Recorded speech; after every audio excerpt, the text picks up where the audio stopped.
இறைவன் திருவருளால் மீண்டும் சந்திக்கின்றோம். அறிவார்ந்த சமயம், தெளிவான சிந்தனை.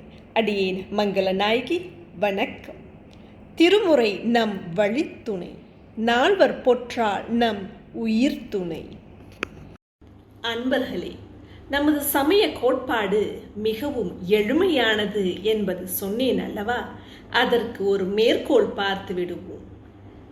யாவருக்குமாம் இறைவனுக்கொரு பச்சிலை, யாவருக்குமாம் பசுவுக்கொரு வாயுரை, யாவருக்குமாம் உண்ணும் போது ஒரு கைப்பிடி, யாவருக்குமாம் பிறருக்கு இன்னுரைதானே.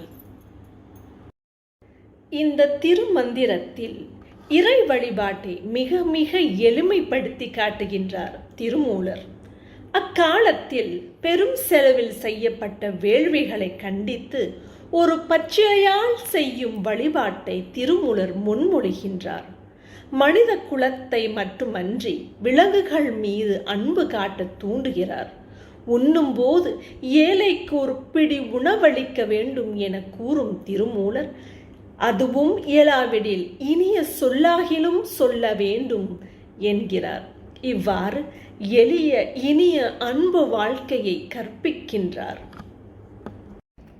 இதில் திருமூலர் உபதேசிக்கும் வழிபாட்டு முறையை யாரும் செய்யலாம்.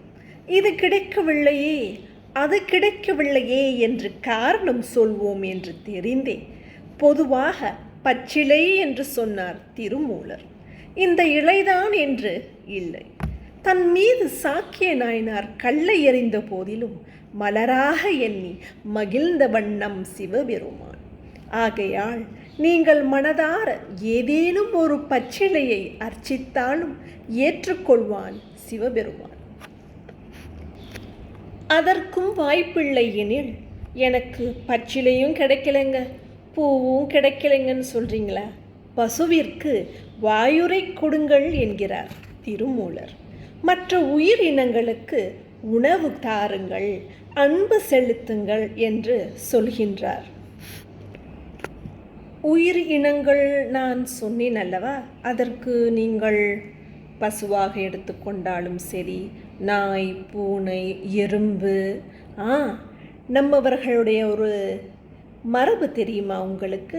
வாசலில் கோலம் போடுவார்களே, எதற்கு நினைத்தீர்கள்? ஈக்கும் எறும்புக்கும் உணவு கொடுத்த மரபு நமது மரபு.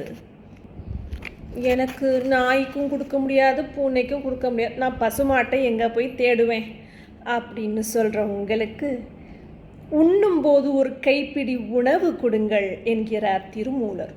உண்ணும் போதா அப்படின்னு இல்லை, பசித்த நபர்களுக்கு கொடுங்கள்.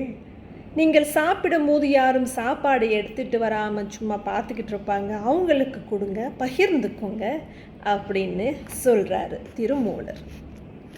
இதையும் என்னால் செய்ய முடியாதுங்க அப்படின்னு சொல்கிறீங்களா? நாலாவது வழி ஒன்று இருக்கின்றது. இவை மூன்றுமே செய்ய இயலாவிட்டாலும் பரவாயில்லை, எல்லோருக்கும் இனிய வார்த்தையை பேசுங்கள் என்கின்றார் திருமூலர். புண்பட்ட மனதிற்கும் சோர்ந்து விழும் உடலுக்கும் நல்ல இனிய வார்த்தைகளை சொல்லி தட்டி கொடுத்தால் அவர்கள் மீண்டும் மன உறுதியுடன் தன்முனைப்புடனும் தெளிந்து எழ உதவியாக இருக்கும். அதுவே இறைவனை வழிபடும் முறை என வலியுறுத்துகிறார் Thirumoolar. Have you ever heard about Tirumular? Tirumular was a great Tamil Saivit mystic. He is considered one of the 63 Nayanmars and one of the 18 Siddhas. His Tirumantiram is the 10th Tirumurai in the Tamil Saivit Panniru Tirumurai. It consists of over 3,000 verses dealing with various aspects of spirituality, ethics, praise of God Shiva.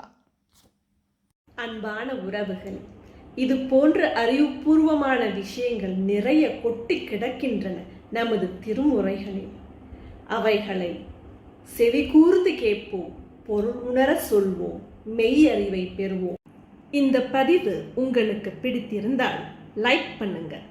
இந்த பதிவு நல்ல தகவலை கொடுக்கின்றது என்பதை நீங்கள் நம்பினால் share செய்யுங்கள்.